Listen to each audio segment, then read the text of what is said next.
and a lot of human faith. John McCormick reveals some of the factors that account for Colleen's great success. By P. L. Francis. Exhibitors Herald, January 29, 1927. I am for and against the third degree. If magazine writers were privileged to use it, I'd have landed the story I sought from John McCormick, First National's 32-year-old production chief, in no time, and could have devoted the remainder of the day to digging up and replacing chunks of turf on the lakeside golf course. Because I did not use the cruder method of obtaining information, I had to spend the entire afternoon studying at first hand America's best box office attraction. I had gone to the studio to get the story of Colleen Moore's rise in 4 years to the place where her pictures are more profitable to exhibitors than those of any other screen actress. I wanted to find out from the man who produces all her pictures, John McCormick, how he planned the career of this girl so that in the recent poll conducted by the Exhibitors Herald and answered by 2,471 motion picture exhibitors throughout the United States, she was voted the leading box office magnet. I have lived in Hollywood long enough to sense a good human interest story behind each such event, and I approached the office of the producer with high hopes, but McCormick would not talk about his part in it. "No one cares about producers," he said with evident sincerity. "They are interested in the stars and their pictures." This young man who merely superintends the changing of millions of dollars into scores of pictures is fortified with more years of show business experience than a majority of the industry's veteran producers can boast. He was quoting a paragraph from the Showman's Manual which says it is poor business to display to the world what actually goes on behind the scenes. Believing McCormick was on the verge of giving me the information I wanted, I guided the conversation, as much as anyone can guide a conversation with this man.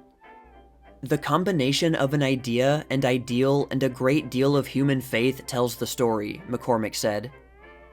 Colleen had been playing chiefly tragic roles when she was signed by First National 4 years ago, during a search for star material. First National decided the world needed more humor in its screen entertainment, but only through the implicit confidence of a few persons was she given an opportunity to help provide it. Only a few conceded her a chance in comedy, but the majority has now been convinced. The second picture was Flaming Youth. That was the turning point, and she climbed straight to the top. Ever since the first picture, we have held fast to the idea of constructive comedy. Comedy can be side-splitting without being suggestive. It can sparkle without being doubtful. It can make an audience roar with laughter without being questionable. Colleen never has played a suggestive comedy scene. There you are. The idea was comedy, although So Big and Twinkle Toes have proven her skill in dramatic roles. The ideal was the kind of pictures that people would be glad to have their neighbors know they had seen. The faith was the steadfast belief on the part of Richard A. Rowland and other First National executives in Miss Moore's sincerity, and that her devotion to her work would win out. Rules are made to be broken, and out of 14 pictures, this has been done twice, when it was decided to depart from Colleen's type of comedy and permit her to give a fine and sincere interpretation of a dramatic part. The diversion is made also to attract new fans, and we know from hundreds of fan letters that this policy was in these instances fortunate. Then the young producer sent me out to see Miss Moore. A guide led me from the courteously but well-guarded entrance to the lot proper to stage 3. This stage, seemingly large enough to accommodate a Yale-Harvard football game, crowd and all, this morning housed the Colleen Moore unit, engaged in filming Orchids in Ermine. A few steps from the entrance of the huge enclosed structure brought us into what apparently was the lobby of a big New York hotel. It was like being transported to the Ritz. Gorgeously attired women thronged Peacock Alley, all on dress parade. Guests sat about on lounges and chairs, reading papers, transacting business, gossiping, or waiting for someone. Bellhops shot back and forth, paging people, carrying bags. Picking our way through the throng, we arrived at the lobby switchboard. Presiding there was Colleen Moore, a regulation headpiece over her Dutch bob, and her hands busy shooting plugs into their sockets on the board. "We're using a real switchboard because it is too hard to work at a make-believe one convincingly," the star explained. She gave me a genuinely and happy smile, and from that moment, I was on her side. "The most fun I've had on this picture has been in getting ready for it," she explained. "I worked 3 weeks on our own studio exchange, and finished with a sort of postgraduate course on the main exchange in Hollywood. You ought to see me when the calls are coming fast." There is something very thorough about Colleen.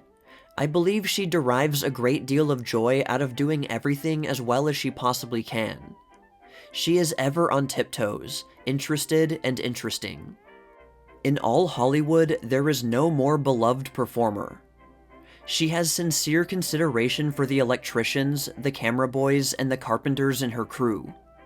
She seems to enjoy encouraging younger players. She cheerfully forgoes her own likes and dislikes to be guided by the production office.